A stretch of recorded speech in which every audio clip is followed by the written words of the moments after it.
제가 예전에 사역하면서 만난 한 장로님이 계셨습니다. 이분은요, 교회에서 참 열심히 봉사도 하시고 또 섬기시는 가운데 많은 성도님들에게 아주 본이 되셨던 그러한 장로님이셨습니다. 가정도 얼마나 은혜로운 가정이었는지 다들 믿음이 좋은 거예요. 그런데 어느 날 가정에 불화가 생겼습니다. 이 장로님에게는 외동아들이 하나 있는데 이 아들이 선교사가 되기로 그렇게 결심한 거예요. 그래서 장로님에게, 아버지에게 이야기를 한 겁니다. 집안이 난리가 났습니다. 이 장로님 부부가 아들 때문에 알아 누른 거예요. 왜 하필 내 아들이 하고 많은 직업 중에서 굳이 그 고생되는 그 선교사를 가야겠냐라는 거죠. 공부도 잘했고 자기가 원하면 얼마든지 좋은 직장 얻어서 그렇게 편하게 살 수 있는데 그 고생길이 훤히 보이는 그 힘든 길을 그렇게 보내고 싶지가 않은 거예요. 그래서 그 장로님이요, 저에게 와서 상담을 하는데 참 힘들어하면서 이제 그렇게 말씀하시는 거예요. 선교사가 얼마나 귀한 일인지 저도 압니다. 그런데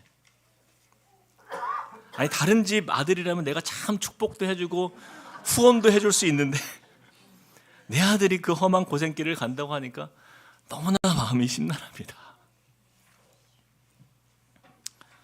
여러분들은 어떠십니까? 어쩌면 이 모습이요, 우리들의 모습일지도 모르겠어요. 겉으로 보기에는 우리는 참 신앙이 좋아 보여도요, 내가 가장 사랑하는 사람이 고생길을 걷는다? 그러면 대부분 별로 원하지 않습니다. 주님을 그렇게 사랑한다고 하고 또 내 삶을 드리겠다고, 내 생명 드리겠다고 고백하지만 막상 그 현실에서의 그 선택을 보면 가능하면 그 고난의 길은 피하고 싶은 마음뿐이에요. 가능하면 세상에서 걷기 쉬운 그 넓은 길을 걷기를 원하고 세상에서 잘 되는 삶이 그것이 마치 형통한 삶인 것처럼, 하나님께 축복받은 삶인 것처럼 믿는 삶을 우리가 살고 있지 않습니까? 그래서 어떤 신앙의 부모들이요, 굉장히 고민이 많아요. 우리 자식이 너무 믿음이 좋아도 걱정이고요, 우리 자식이 너무 믿음이 없어도 걱정입니다. 도대체 자녀들에게 어떤 믿음을 가지라고 하는 건지 어쩌라는 건지 저도 잘 모르겠어요. 이곳에 계신 우리 성도님들 중에 내 자녀가 어떤 목회자나 선교사가 되어도 저는 전혀 문제가 없습니다, 하나님께 오히려 감사합니다 라고 하실 분 손 한번 들어보라고 하면은 과연 몇 분이 될까요? 그 말씀대로 될지어다 제가 이렇게 얘기하면서 몇 분이 될까요? 제가 20년 전에 직장 생활을 하다가 이제 목회자가 되기로 결정하고 직장을 그만두었을 때 일이 가끔 생각날 때가 있어요. 그때 저의 상황은 결코 직장 생활을 그만둘 상황이 아니었습니다. 아버지는 일을 쉬고 있었고 어머니는 이제 유방암으로 큰 수술을 2번 치르고 이제 투병 중에 있었고 형이 가난한 또 전도사였고 집안에 경제적인 활동을 할 수 있는 사람은요 저밖에 없었어요. 그런 상황에서 하나님이 제 마음에 그렇게 부르심 가운데 목회자로 인도하셨는데 제가 직장 그만두고 이제 신학교로 들어가려고 이제 결단했을 때 주위에요 대부분의 사람들이 반대했습니다. 근데 그 사람들이 다 신앙이 있는 사람들이에요. 물론 제 편에서 저의 결단을 지지해주고 격려해주신 어머니와 형이 있었지만 주위에 믿음을 가진 사람은요 대부분 반대했어요. 오히려 축복보다는 걱정을 많이 해주셨습니다.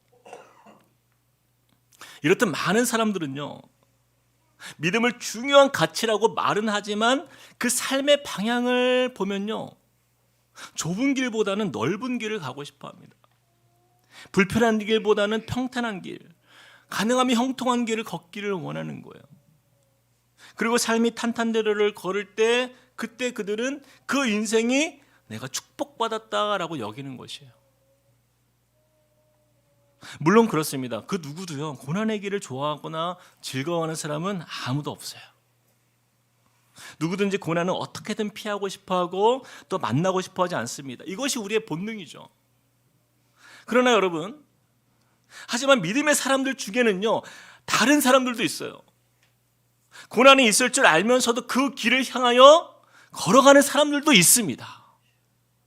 그런 사람들이 있어요. 왜냐하면 내가 만난 예수님의 그 가치가 세상의 어떤 것과 비교할 수 없이 소중하기 때문에 자신의 인생을 다 드려도 전혀 아깝지 않다는 확신 속에 살아가는 사람들이 있다라는 거예요. 그렇게 장래가 유명하던 그 장로님의 외동 아들이 그 선교사의 길을 걸어가는 것도요, 그러한 이유인 거예요. 자신이 바라보는 그 믿음의 길이 나의 생명을 구원하시기 위해서 그 피 흘려 죽으신 그 예수님의 그 사랑이 너무나 고맙고 감사해서 나 또한 주를 위해 살리라는 그 고백으로 주를 위해 헌신하는 사람들은요, 남들이 고난의 길이라고 말하지만 그러나 소신 있게 그 길을 향하여 나아가는 사람입니다. 여러분, 이것은 단지 어떤 선교사나 목회자나 사역자들의 이야기가 아닌 것이에요. 평범한 신앙생활을 하는 우리 모두가 해당되는 이야기입니다. 우리가 행하는 그 모든 삶의 이유가 바로 그 믿음으로 나아가지 않으면 우리는요, 너무나 이중적인 삶을 살 수밖에 없기 때문이에요. 교회에서는 하늘에 속한 자처럼 말은 합니다. 정작 그러나 우리의 삶은요, 세상에 썩어질 땅의 것만 구하며 살아가는 인생이 되는 거예요. 그냥 땅만 바라보는 그 인생으로 살아가는 거예요. 그래서 저와 여러분이 걷는 이 믿음의 발걸음은 우리는 좌로나 우로나 절대로 치우치면 안 되는 것이죠. 우리 주님께서 보이신 그 사랑, 그 믿음의 길을 향해서 우리가 한결같이 변치 않는 마음으로 그 믿음의 길을 끝까지 걸어가는 인생. 때로는 그 길이 평탄한 길이 될 때가 있어요. 때로는 가시밭길처럼 보이는 길일 수도 있어요. 그러나 그것과 상관없이 주님께서 나에게 보이신 그 길을 향하여서 한 걸음 한 걸음 끝까지 걸어가는 바로 그 인생. 하나님은 그 사람을 믿음의 사람이라고 말씀하십니다. 바로 그러한 삶을 끝까지 살아갔던 사람이 성경에 등장해요. 바로 사도 바울입니다. 바울은 3차 선교 여행을 마치고 이제 자신의 인생의 마지막이 될지도 모르는 그 예루살렘을 향하여서 그가 나아가고 있어요. 바울은요, 예루살렘을 향해서 가야 될 그에게 사명이 있었어요.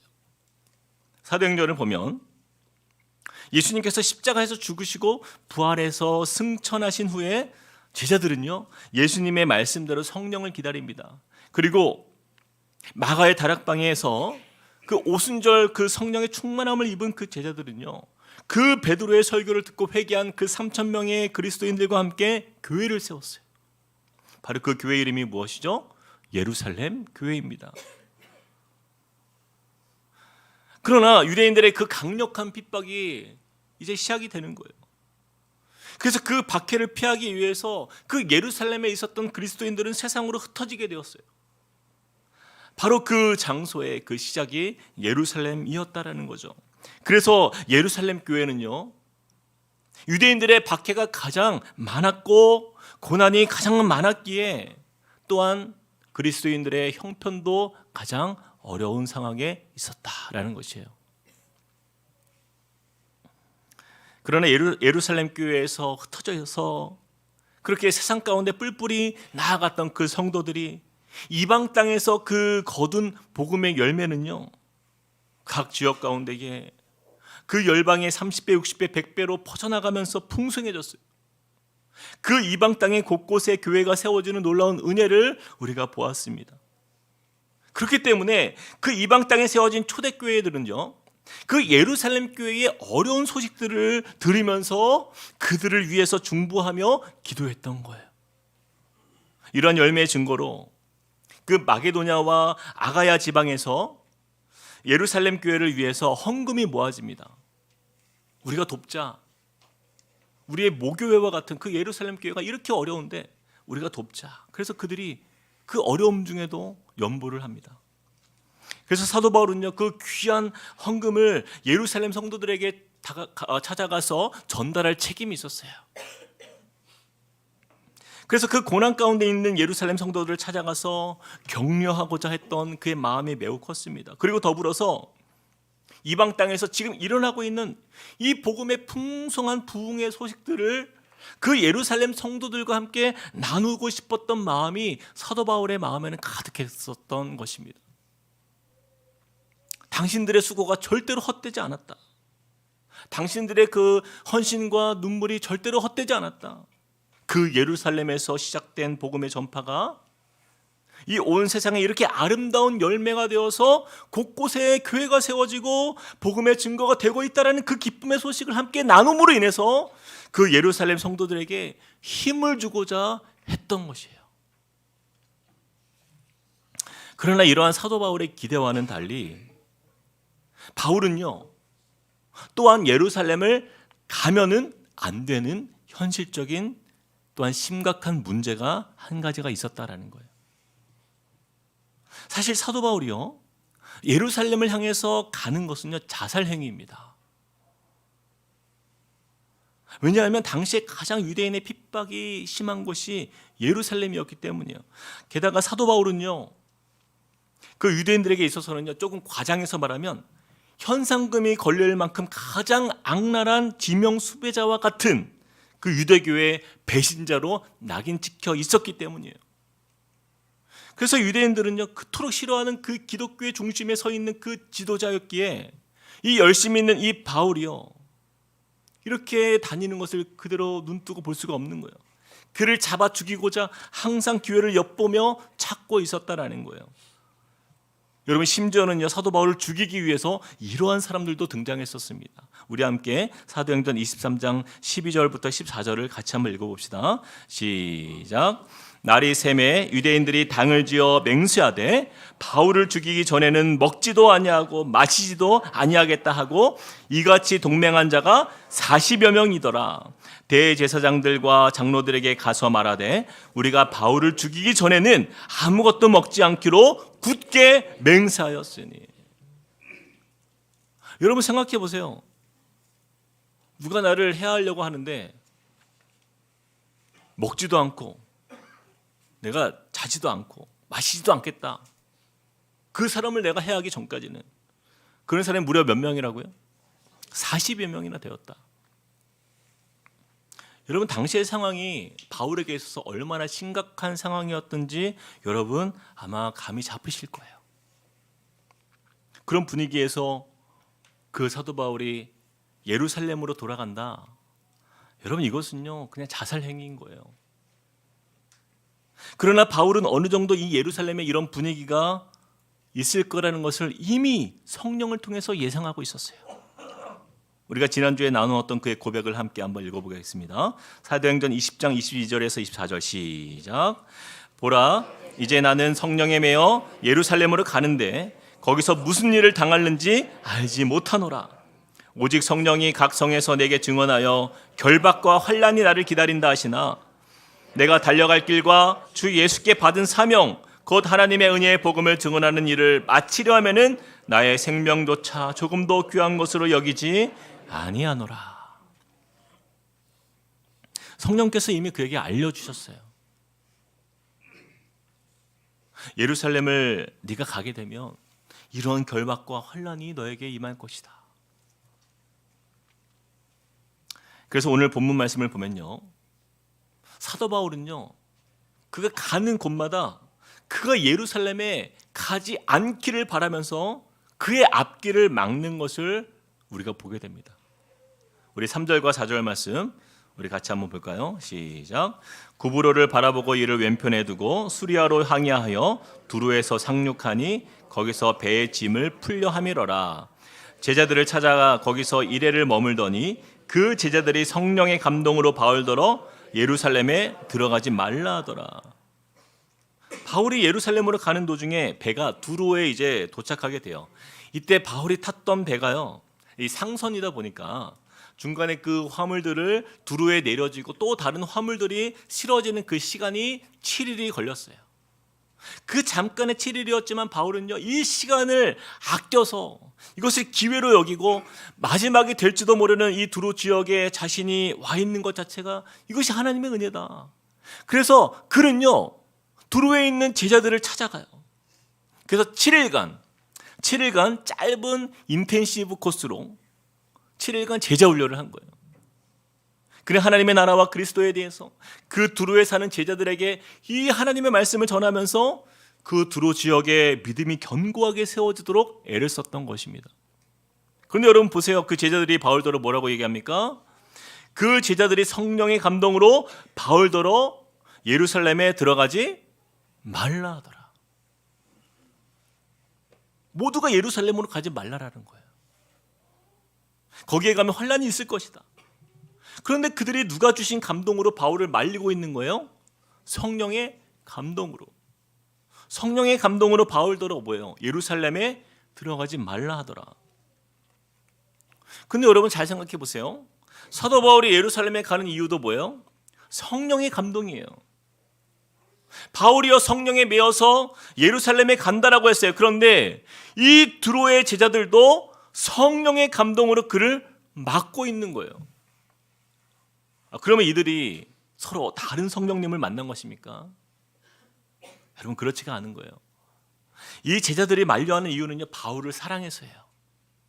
그들은 성령의 감동으로 바울이 어떤 고난을 당할지를 그들은 깨달았어요.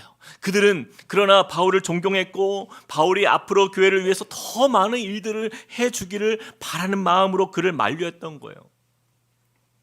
그들의 선한 마음은요, 바울을 위한 마음이었고 바울을 아끼는 마음이었다라는 것입니다. 그러나 보십시오. 두로의 제자들이 그 안타까운 마음으로 바울을 막으려 했지만 바울이 어떤 결정을 내립니까? 5절과 6절을 제가 한번 읽어보겠습니다.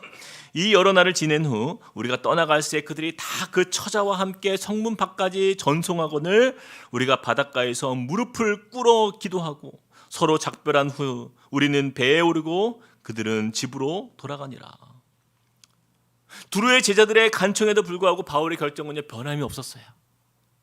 그는 묵묵히 자기가 가야 할 그 길을 걸어갑니다. 그렇게 두로의 제자들은요, 이 바울과의 만남이 마지막이라고 아마 직감했을 거예요. 그래서 그들뿐만 아니라 그 처자식, 그 모든 가족들이 다 함께 나와서 그를 배웅한 거예요. 바닷가에서 배를 태워 그를 떠나보내기 전에 바울을 위해서 함께 눈물을 흘리며 무릎을 꿇고 바울의 건강과 안위를 위해서 기도했던 것입니다.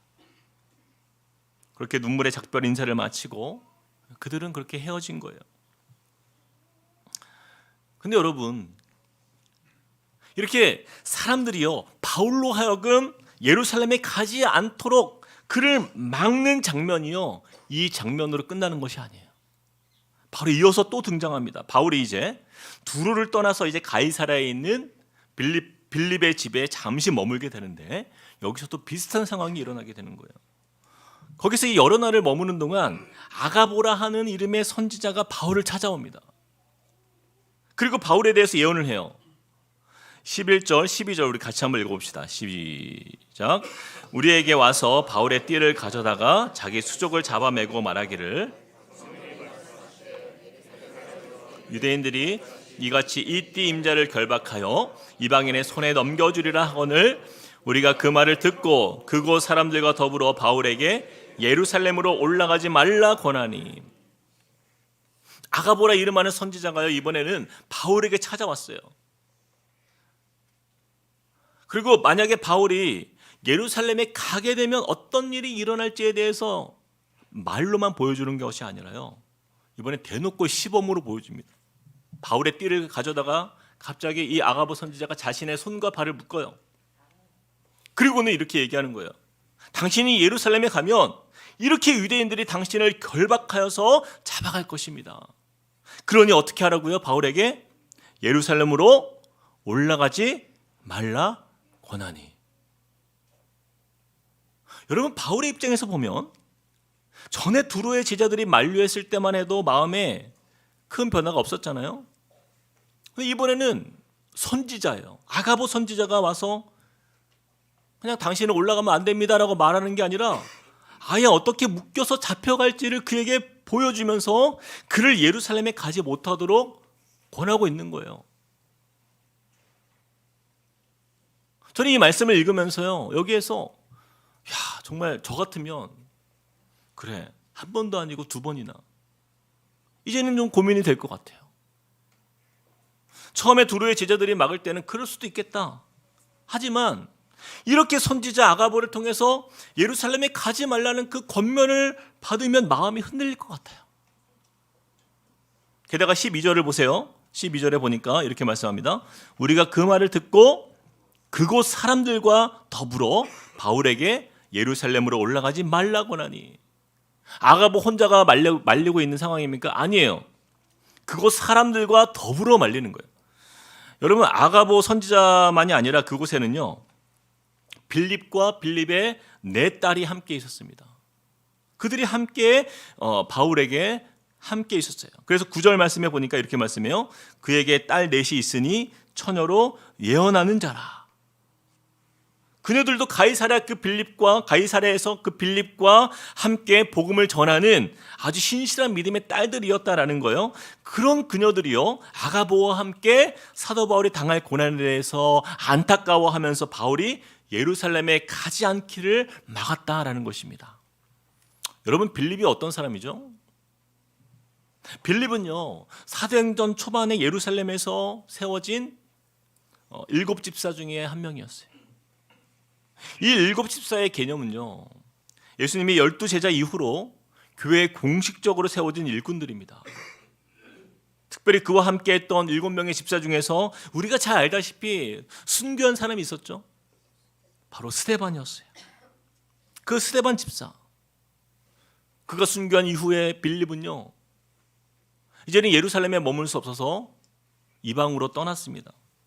사마리아에서 복음을 전했고, 지금은 더 멀리 가이사랴의 거처를 정해서 복음을 전하는 도중에 바울을 접대하고 있는 거예요. 어쩌면 빌립의 마음에는요, 예전에 복음을 전하다가 순교한 그 스데반 집사의 기억이 떠올랐을 거예요. 가장 소중한 동역자를 잃었던 그 슬픔이 있었기 때문에 더 이상 바울은 잃고 싶지 않았던 그의 마음이 분명히 있었을 것입니다. 그래서 빌립과 그의 신실한 믿음의 딸들은요, 아가보 선지자와 함께 바울을 위해서 눈물로 만류하고 있는 거예요. 그래서 13절 함께 보십시다. 바울이 그 가운데 어떻게 고백합니까? 13절 시작. 바울이 대답하되 여러분이 어찌하여 울어 내 마음을 상하게 하느냐. 나는 주 예수의 이름을 위하여 결박당할 뿐 아니라 예루살렘에서 죽을 것도 각오하였노라 하니. 그들은 바울을 사랑해서 눈물을 흘리면서 그 얘기를 막으려 했지만 결국에는 아무도 바울의 앞길을 막을 수 없었습니다. 바울의 사명, 그는 주 예수의 이름을 위하여 이미 결박당할 뿐 아니라 죽을 각오를 하고 나아가는 그런 사명자였기 때문에 제가 오늘 말씀을 준비하는데요, 정말 그런 삶을 어떻게 살아갈 수 있는가?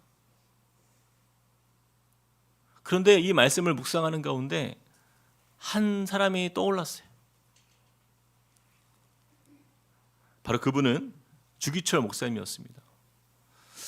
우리나라가 그 일제강점기 때 교회에 대한 핍박이 아주 강했던 그러한 역사를 우리가 볼 수 있죠. 특별히 신사참배에 대한 탄압이 얼마나 거셌는지 그 조선의 기독교 단체들은요, 하나둘씩 신사참배를 인정하기 시작했던 때가 있었어요. 결국에는 조선 예수교 장로회마저 신사참배를 거부하지 못하고 끝내 인정하였다라는 기록도 우리가 찾아보게 됩니다. 그러나 기록을 보면요, 일제의 종교적 탄압에도 불구하고 200여 교회가요, 신사참배를 끝까지 반대하다가 폐쇄되었어요. 목회자와 성도들 중에도 2천여 명이 넘는 사람들이 자신의 신앙을 지키기 위해서 감옥 가기를 두려워하지 않았다라고 합니다. 그리고 그 가운데에는 신사참배를 거부하다가 순교한 사람이 무려 50명에 이르렀다는 그런 기록이 있어요. 물론 비공식적인 기록으로 보면은 이름 없이 빚도 없이 감옥에서 죽어간 그 믿음의 선진들의 그 숫자는 훨씬 더 많았을 거라고 보여져요. 그 중에서도 특별히 일제강점기에 신사참배에 반대해서 많은 고난과 고문을 당했던 대표적인 믿음의 선배가 바로 이 주기철 목사님이십니다. 그는요, 여러 고문과 고난 앞에서도 자신의 신앙을 지켰을 뿐 아니라 나라와 그 민족을 위해서 끝까지 저항하였던 한국 기독교의 대표적인 순교자예요. 1944년에 광복을 앞두고 그는 겨우 47세의 젊은 나이에 감옥에서 순교하기까지, 마지막 남긴 그의 고백은요, 바로 이것이었다라고요. 칼날이 나를 기다리고 있는 한 내가 그 칼날을 향해서 나아가리다. 내 앞에는 오직 일사각오의 길만이 있을 뿐입니다. 이 주기철 목사님이 순교한 지 78년이 지난 지금 그가 남긴 이 믿음의 유산은 아주 분명합니다. 일사각오의 신앙. 예수를 믿는 그 믿음을 지키기 위해서라면 그 어떤 것도 나의 생명조차 귀한 것으로 여기지 않는 그 믿음과 정신이었다라는 거예요. 어쩌면 주기철 목사님이 이런 결연한 신앙의 각오와 결단을 할 수 있었던 그 이유는요, 아마도 지금 우리가 보고 있는 이 사도 바울이 걸어갔던 그 한결같은 믿음의 길을 보면서 그는 도전받았을 거예요. 또한 십자가의 길을 걸어가셨던 그 예수님의 삶이 바로 그러한 삶이었기 때문입니다. 사랑하는 성도 여러분, 예수님도 제자들에게요 3번에 걸쳐서 자신이 가야 할 그 길에 대해서, 십자가의 길에 대해서 예고하신 적이 있어요. 그때 베드로가 뭐라고 합니까? 우리 마태복음 16장 21절에서 22절 같이 한번 읽어봅시다. 시작. 이때로부터 예수 그리스도께서 자기가 예루살렘에 올라가 장로들과 대제사장들과 서기관들에게 많은 고난을 받고 죽임을 당하고 제3일에 살아나야 할 것을 제자들에게 비로소 나타내시니, 베드로가 예수를 붙들고 항변하여 이르되 주여 그리 마옵소서, 이 일이 결코 주께 미치지 아니하리이다. 베드로도요, 다른 예수님을 위해서, 다른 예수님을 생각해서 그렇게 하지 마시라고 예수님을 만류합니다. 그러나 예수님은 그 길이 생명의 길이고 사명의 길이기에 제자들의 간청에도 불구하고 묵묵히 예수님도 끝까지 그 십자가의 길을 가셨던 거예요. 여러분, 사도 바울도 예수님도 그렇게 맡기신 그 사명을 이루며 그 믿음의 길을 향하여 나아가는 우리의 본이 되신 것입니다. 그렇게 끝까지 믿음의 길을 향하여 담대하게 나아가는 사람들의 삶에는 과연 어떠한 결과가 나타납니까? 오늘 말씀의 마지막 구절을 우리 마음에 새기면서 같이 한번 읽어보기를 원합니다. 우리 14절 말씀 함께 읽겠습니다. 시작. 그가 권함을 받지 아니하므로 우리가 주의 뜻대로 이루어지이다 하고 그쳤노라. 여러분, 누구의 뜻이 이루어진다라고 말씀합니까? 주의 뜻대로. 바로 이거예요. 주님의 뜻이 이루어지는 삶이 되는 것입니다. 예수님께서 제자들의 그 만류에도 불구하고 그 십자가의 길을 끝까지 가셔서 그 십자가상에서 마지막에 뭐라고 하셨죠? 다 이루었도다. 다 이루었도다. 무엇을 이룬 거예요? 하나님 아버지께서 예수님께 맡기신 그 사명을 다 이루었도다. 주님의 뜻을 이루는 인생을 살지 않았습니까? 우리가 주기도문을 외울 때에 이런 고백을 하죠. 뜻이 하늘에서 이룬 것 같이 땅에서도 이루어지이다. 땅에서 이루어지는 그 삶은 누가 사는 거예요? 바로 저와 여러분입니다. 사랑하는 성도 여러분, 저는 이곳에 계신 저와 여러분이요, 하나님의 뜻이 우리가 사는 이 땅에서도 이루어가는 것을 보는 것, 내 삶을 통해서 그것을 이루는 삶을 사시길 주님의 이름으로 축복드립니다. 여러분, 예수님을 바라보면 우리가 걸어가야 할 그 믿음의 길을 우리는 흔들림 없이 묵묵히 그 예수의 길을 걸어가야 하는 거예요. 복음은 우리의 삶에서 드러나는 것이죠. 우리가 성령님과 동행하면서 사도 바울이 예고된 그 환난을 보았음에도 불구하고 그가 예루살렘을 향하여서 끝까지 나아갔던 것처럼 예수님께서 고난이 앞에 있을지라도 예루살렘 그 골고다 언덕을 향하여서 끝까지 나아가셨던 것처럼 저와 여러분이 나아가는 이 길은 결코 쉬운 길이 아닐 수도 있습니다. 여러분, 세상은요 더 어려워질 거예요.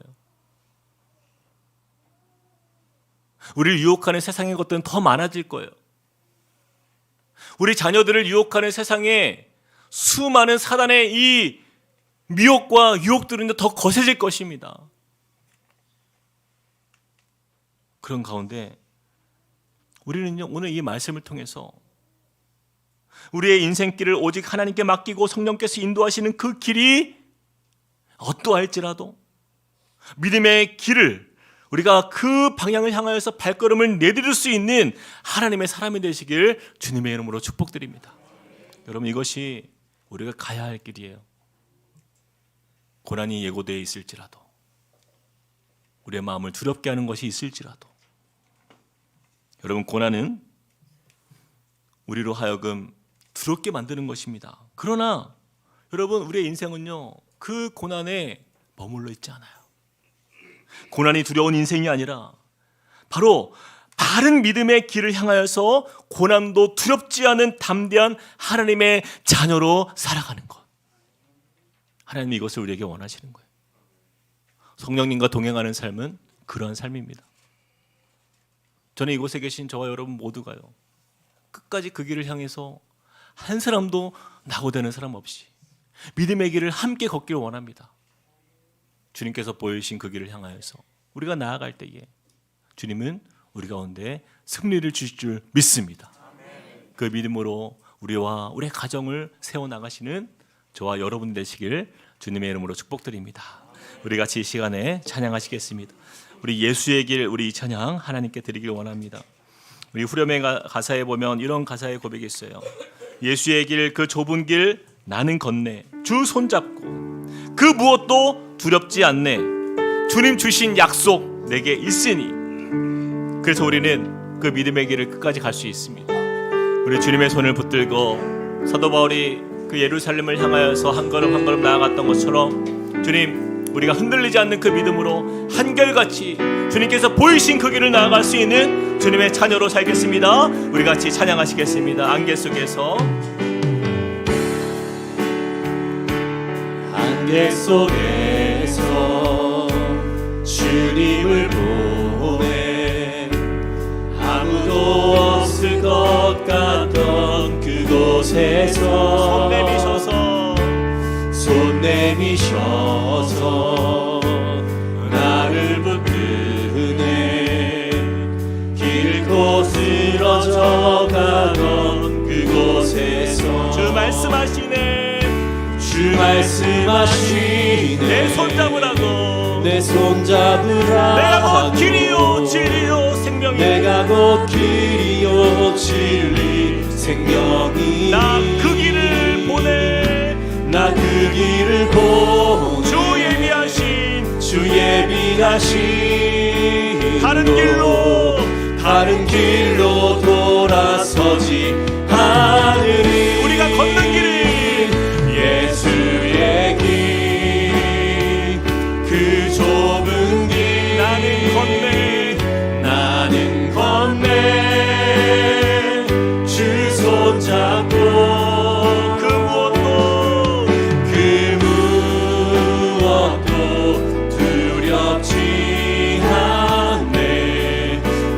주신 약속 내게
눈을 감고 오늘 말씀을 좀 기억하면서 여러분 우리가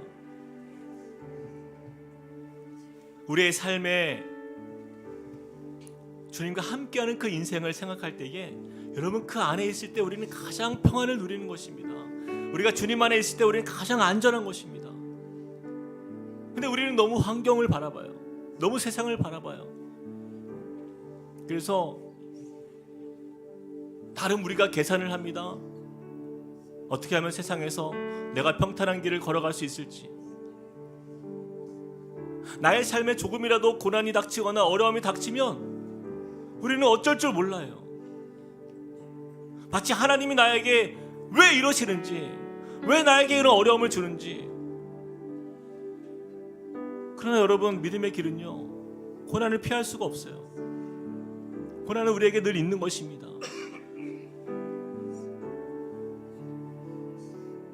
여러분 우리가 왜 고난을 당해야 되는가 아니라 하나님 우리가 어떻게 이 믿음의 길을 끝까지 걸어갈 수 있을까요? 어떻게 이 고난도 우리가 감당할 수 있을까요? 주님과 동행하는 우리의 삶 속에 하나님이 보이시는 주님의 생명의 역사들을 우리가 바라보면서도 여전히 내가 놓지 못하는 것들, 내 손에 움켜쥐고 있는 것들, 그것 때문에 우리가 자유함 없이 그렇게 불평하며 불안해하며 살아가는 거 아닙니까? 하나님께서 우리에게 보이신 그것을 여러분 믿으십시오. 하늘의 소망이 우리에게 있습니다. 그 은혜가 우리 안에 있어요. 우리는 나중에 깨닫게 될 거예요. 천국에서 우리는 깨닫게 될 것입니다. 이것이 가장 중요한 것이었구나. 이것이 우리에게 가장 소중한 것이었구나. 나머지는 그렇게 중요한 것이 아니었다라는 것을 우리가 보게 될 거예요. 여러분 우리 자녀들 좋은 대학 가고 뭐 좋은 데 취직하고, 여러분 그것이 인생이 다가 아닌 거 알잖아요. 우리가 살아봐서 알잖아요.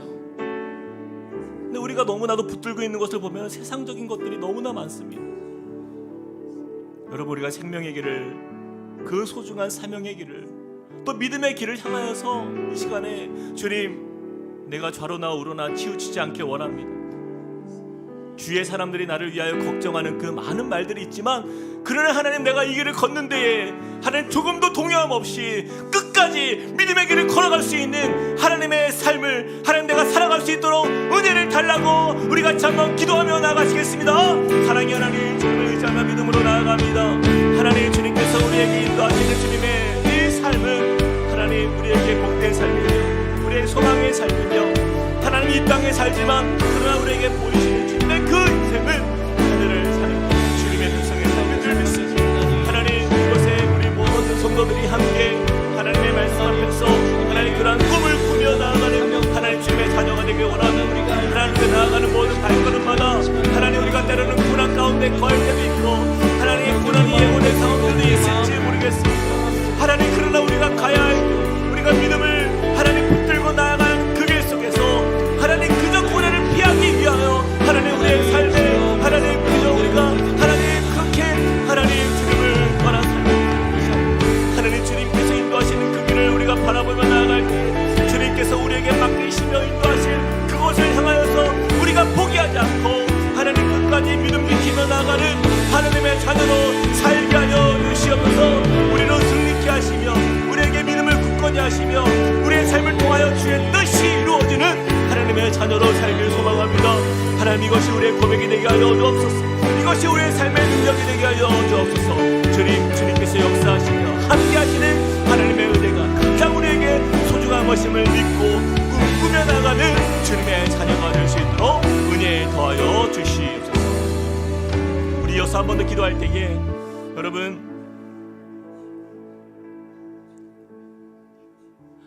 결국에는 바울을 향하여서 만류하였던 그들의 제자들, 또한 그 빌립과 또 빌립의 네 딸들, 그리고 아가보 선지자는요 그들이 다 함께 이렇게 고백합니다. 그가 고난을 받지 아니하므로 우리가 주의 뜻대로 이루어지이다. 우리가 주의 뜻대로 이루어지이다. 여러분 이것이 우리의 삶의 가장 큰 고백이 되어야 할 줄로 믿습니다. 여러분 우리의 인생은요, 우리의 가정은요, 우리의 뜻대로 이루어가는 인생이 가장 망하는 인생입니다. 우리의 가정이요, 믿음의 가정이라고 말은 하지만 부모의 뜻대로 이루어지는 가정이요 가장 망하는 가정이에요. 하나님의 뜻이 이루어지는 가정이 가장 주님께서 기뻐하시며 그것이 믿음으로 승리하는 가정이에요. 그것이 하나님 앞에서 성공하는 가정이에요. 여러분, 도대체 무슨 뜻을 이루기를 원하며 우리가 나아갑니까? 우리의 자녀들, 여러분 어떤 뜻이 이루어지길 원하십니까? 그것이 주의 뜻이 아니라고 한다면 그것은요 다 썩어질 것들이에요. 우리 시간에 다시 한번 믿음으로 고백하길 원합니다. 하나님, 우린 너무나 미련합니다. 우린 너무나 세상의 영향을 받습니다. 말씀의 영향을 받지만 세상에서 두려워하는 인생, 그런 부모들로 우리가 삽니다. 그런 가정이 되지 않기를 원합니다. 주님, 주의 뜻이 우리 가정에 이루어지는 가정 되게 하여 주시고 우리의 남편, 우리의 아내, 우리의 자녀들 또는 우리의 부모들, 하나님 우리가 그 주님의 뜻을 이루기 위하여 고난의 길도 마다하지 않고 하나님의 사람, 믿음의 가정 이루어서 주님께서 보실 때에 하나님 칭찬받는 복된 가정으로 천국의 가정을 세워나가는 하늘 소망을 이루어가는 믿음의 가정 되게 해달라고 우리 같이 한번 기도하며 나가시겠습니다. 사랑의 하나님, 주님을 의지하며 나아갑니다. 하나님, 주의 뜻이 이루어지는 하나님의 가정 되길 원합니다. 우리가 가야 할 모든 길을 아시며 우리를 인도하시는 그 주님의 말씀대로 하나님 우리가 서길 소망합니다. 하나님, 주님께서 우리에게 보이신 하나님과 인도하시는 그 길은 하나님 우리가 확실하며 또한 우리가 정말 믿고 나갈 수 있는 그 길이며 하나님 우리를 가장 선한 곳으로 안전한 곳으로 우리를 인도하시는 우리 사랑의 주님이 되시는 줄 믿습니다. 하나님, 그 믿음이 우리 각 가정 안에 아름답게 이루어지길 소망합니다.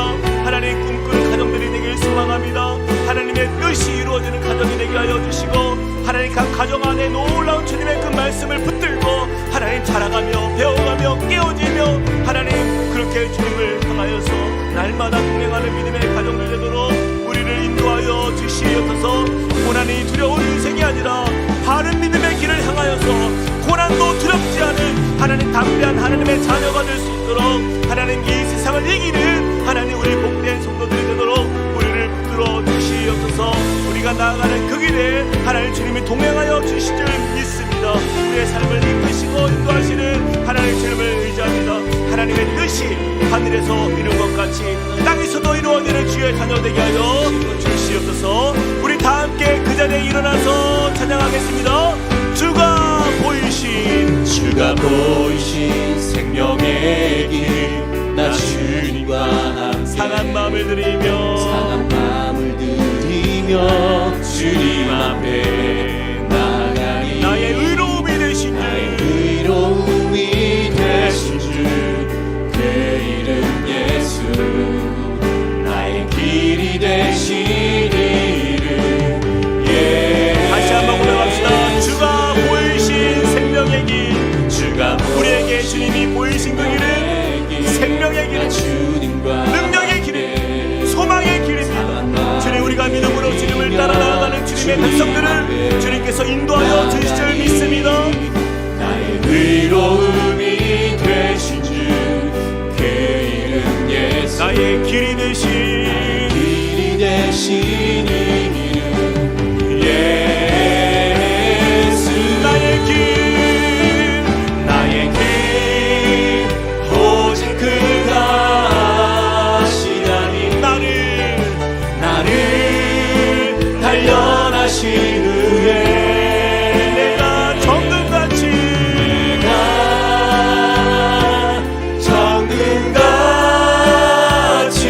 나오리라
사랑의 하나님, 이 험한 세상을 바라보면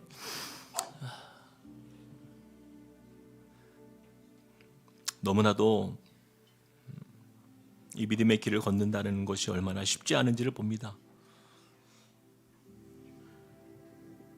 우리가 주님을 사랑하고 또 주님을 섬기지만 조금은 환난이 닥치면 흩어지는 것이 미련한 양과 같은 우리의 인생이며, 조금만 고난이 닥치면 그 즉시 하나님 앞에 원망하고 불평하고 하나님을 오해하는 것이 우리 미련한 우리의 인생입니다. 주님,